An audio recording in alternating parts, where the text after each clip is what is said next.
my name is Mariah. If you are new here, welcome. Otherwise, welcome back. Great to see you all. Today's video, we are going to be covering why it is so important to have a properly inflated balloon. Now, if you are not sure what the difference is between a properly or improperly inflated balloon is, definitely go check out our other video where we kind of go over what the difference is as far as a properly inflated balloon.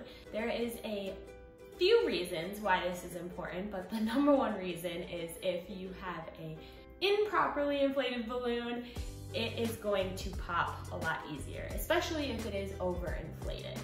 Obviously, if it's overinflated, the latex is stretching more, so if it kind of rubs up against something, it's gonna pop a lot easier.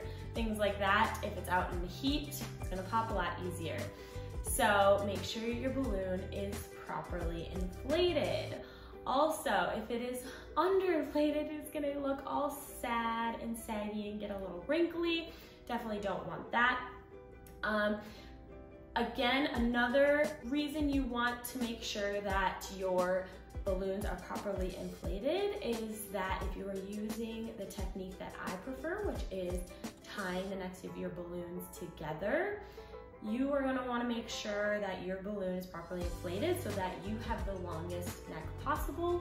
And when it comes to tying those necks together, it is super easy for you and not a struggle. So those are some of the reasons why you want to make sure that you have a properly inflated balloon. This is a key element in any balloon making art, so make sure you have this down. Hopefully this helped you guys out, and if you have any questions, let us know.